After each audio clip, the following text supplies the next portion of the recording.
श्री राधे श्याम भक्तों, दास नवनाथ कृष्ण का आप सभी भक्तों को सस्नेह अभिवादन, प्रणाम, स्नेहाशीष। आज इस वीडियो क्लिप के माध्यम से हम आपसे चर्चा करेंगे कि गुरु कैसा हो। एक बड़ी सुंदर सी उक्ति है, गुण मिले तो गुरु बनाओ, चित्त मिले तो चेला, मन मिले तो मित्र बनाओ, वरना रहो अकेला। गुरु बनना साधारण काम नहीं है।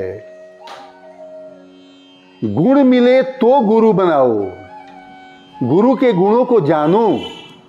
गुरु की बड़ी महत्ता है।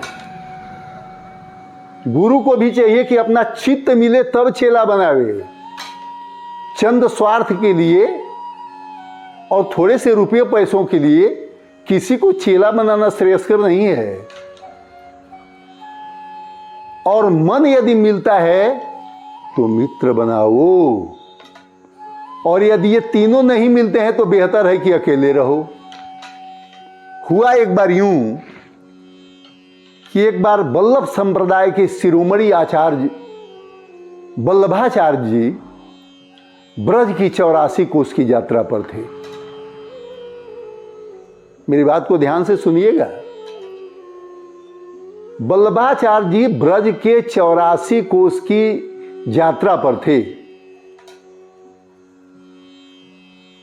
जब रास्ते में गए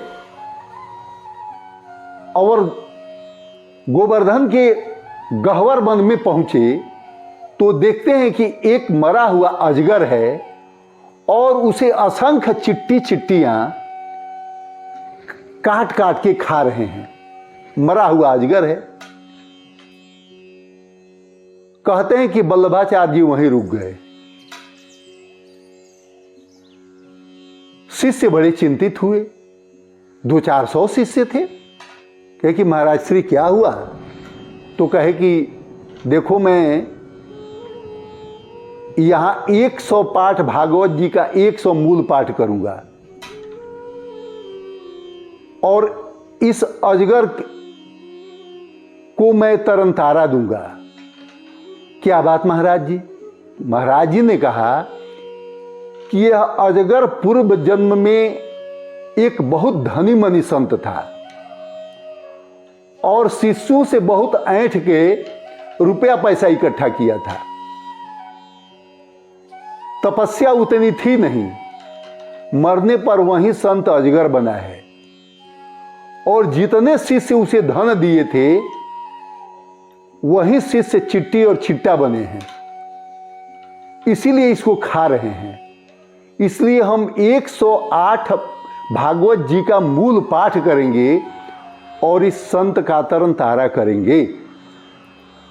और कहते हैं कि वल्लभाचार्य जी 108 मूल पाठ श्रीमद् भागवत जी का किए और उसको अजगर जोनी से मुक्ति दिलाए।